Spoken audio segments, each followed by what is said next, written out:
Halo teman-teman, kita masih berada di bab 4 yang berjudul Kehidupan. Kekayaan ada pada pikiran. Sekarang kita akan memasuki subbab yang ke-10 yang berjudul Pergi ke jalan yang tidak diambil orang lain. Aku menyimpan kontakmu di ponselku dengan nama My Big Son. Adikmu dengan nama My Son. Dan nenekmu dengan My Mom. Kontak ibumu kusimpan dengan nama Sarang. Kamu, adik dan nenekmu yang masih memiliki hubungan darah denganku disimpan dengan menggunakan kata bahasa Inggris my, yang berarti kepunyaanku. Sedangkan dengan ibumu, karena aku berbagi hati dengannya, tadinya ingin kusimpan dengan nama my love, tetapi kuganti dengan Sarang. Sebuah kata dalam bahasa Korea yang berarti cinta. Aku ingin ibumu merasa senang ketika tidak sengaja melihat ponselku. Dan sesuai perkiraanku, ibumu sangat menyukainya. Menyimpan kontak ibumu dengan kata Sarang adalah pilihan yang tepat. Menyimpan nama orang di ponsel juga merupakan sebuah pilihan. Kehidupan terdiri atas keberlanjutan pilihan kita. Kehidupan bisa dilihat sebagai tali yang terbentuk dari titik-titik bernama pilihan yang kita hadapi setiap hari. Apabila sumbu X adalah waktu, sumbu Y adalah nilai dari pilihan. Semua momen kehidupan adalah titik pertemuan antara nilai waktu sumbu X dan nilai pilihan sumbu Y. Hidup kita adalah garis pilihan yang datang dari masa lalu ke masa kini dan menuju ke masa depan. Pada akhirnya, pilihan yang kita lakukan setiap hari membentuk kehidupan kita. Pilihan yang kita buat setiap harinya menentukan takdir hidup kita. Ini juga alasan mengapa kita harus membuat pilihan yang bijaksana. Beberapa hari yang lalu, kamu bertanya kepadaku, "Ayah, haruskah aku mendaftar posisi sersan profesional?" Kamu akan menyelesaikan pelatihan militer bulan Februari tahun depan. Karena kamu memulai pelatihan militer setelah kuliah tahun kedua semester pertama, kamu akan kembali kuliah pada bulan September tahun depan. Kamu akan memiliki waktu bebas selama 7 bulan sebelum melanjutkan kuliah. Kamu sedang merencanakan aktivitas apa yang akan kamu ambil untuk mengisi waktu tersebut, sehingga kamu menanyakan pilihan apa yang akan kuambil seandainya aku menjadi kamu. Ada 3 pilihan. Pertama, kamu bisa kerja paruh waktu selama 7 bulan untuk mencari uang. Kedua, kamu bisa menghabiskan 7 bulan itu dengan membaca dan mempelajari mata kuliah yang dirasa kurang. Ketiga, kamu bisa tetap berada di militer sambil menerima gaji dengan mendaftar posisi sersan. Kamu bertanya kepadaku, mana pilihan yang lebih tepat yang akan kuambil? Inilah jawaban dari pertanyaanku. Pilihan ketiga, mendaftar posisi sersan profesional. Sesuai dengan gayaku, akan kuberikan kesimpulannya terlebih dahulu sebelum menjelaskan alasannya pelan-pelan. Ada 3 alasan di balik pilihan tersebut.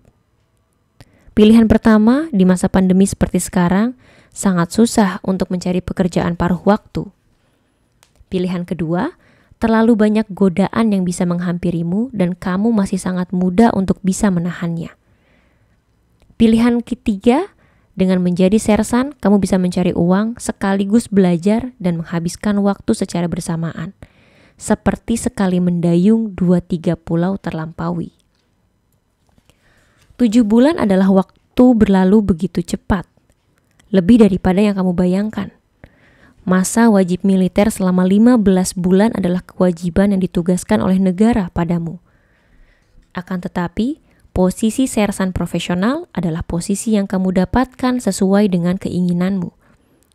Yang namanya manusia, ketika mengerjakan segala sesuatu dengan paksaan, maka akan muncul perasaan negatif dalam dirinya, dan sebaliknya, ketika dilaksanakan dengan keinginan sendiri, maka akan muncul reaksi positif dalam dirinya. Masa tugas 18 bulan yang kamu jalani bukan dengan dasar keinginan sendiri saja. bisa berlalu begitu cepat. Apalagi waktu yang kamu jalani atas dasar keinginan pasti akan berjalan secepat desingan peluru. Ambil pilihan ketiga dan daftarlah untuk posisi sersan. Pilihan yang kamu ambil bisa mengubah masa depanmu. Pilihan kita akan menjadi kehidupan kita.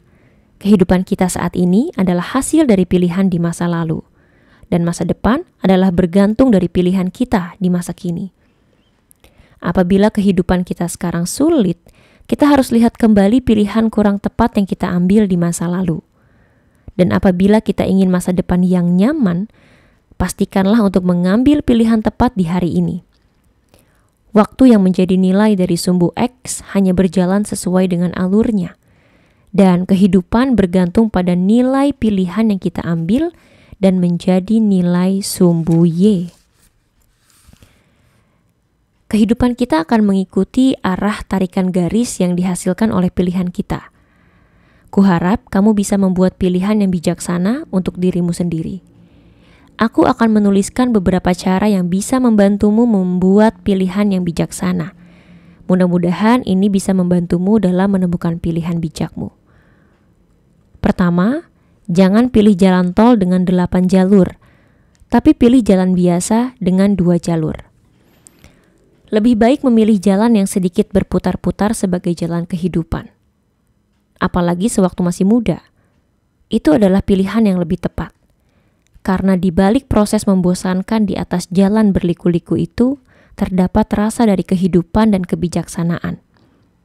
Jalan tol 8 jalur adalah sebuah jalan yang hanya berfokus pada tujuan. Bukan jalan yang bisa kita nikmati prosesnya. Sebaliknya, jalan 2 jalur biasa selalu membuat kita harus terus waspada, tapi kita bisa menikmati proses kehidupan. Karena itu, setiap harinya, buatlah pilihan dengan jalan 2 jalur biasa yang berliku-liku. Kedua, pilihlah sesuatu yang menurut orang lain adalah pilihan yang gila.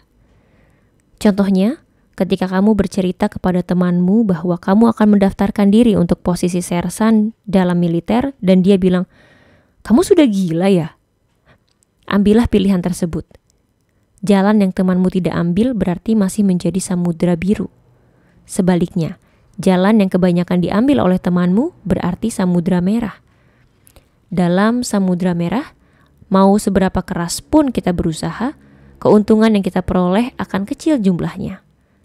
Dalam pasar yang persaingan masih sedikit, usaha dan talenta yang kita miliki bisa membuat kita menjadi kaya dengan cepat. Untuk menciptakan hasil yang tepat, pilihan lebih penting daripada usaha maupun talenta. Kata orang, mereka yang sukses di samudra biru adalah orang-orang yang beruntung. Bukan begitu.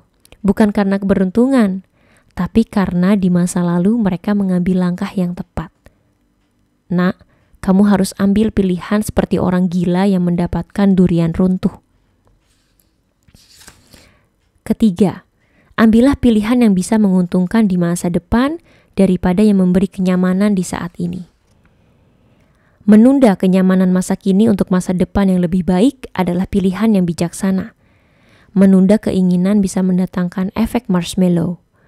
Efek marshmallow adalah tentang bagaimana orang yang tahu cara menunda kepuasan pada masa sekarang demi kompensasi yang lebih besar di masa depan, yaitu menjadi orang yang lebih sukses.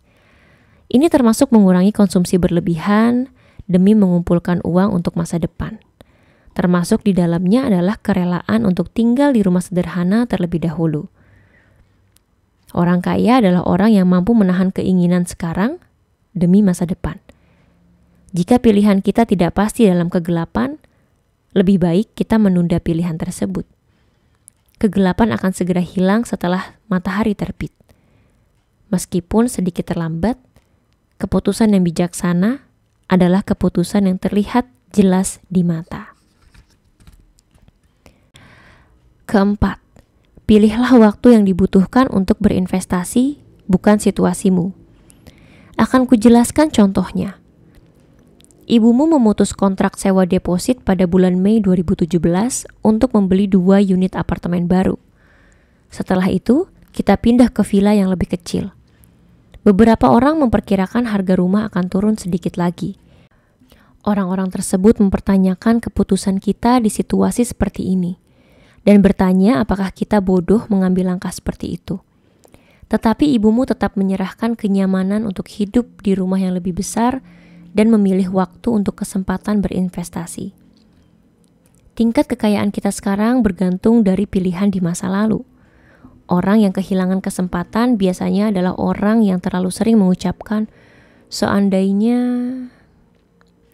Obat atau dalam bahasa Korea yaitu yak yang disebutkan dengan seandainya atau manyak adalah obat umum di pasar pedesaan yang tidak memiliki efek sama sekali. Kata-kata dari tukang obat itu hanyalah lelucon yang tidak berguna. Jadi, jangan masukkan kata manyak alias seandainya ke dalam kamusmu. Di depan kita ada begitu banyak kehidupan. Pilihan apa yang akan kita ambil, semuanya bergantung pada diri sendiri, pada diri masing-masing. Aku maupun ibumu bisa memberi masukan untukmu dalam membuat pilihan, tetapi keputusan akhir berada di tanganmu. Orang tua hanya bisa berharap agar anaknya mengambil pilihan yang paling bijaksana. Aku mencintaimu, anakku. Ini adalah akhir dari subbab ke-10 yang ada di bab 4 yang berjudul Pergi ke jalan yang tidak diambil orang lain. Selanjutnya, kita akan memasuki subbab ke-11, yaitu subbab terakhir di bab 4 yang berjudul Kamu adalah kebanggaanku.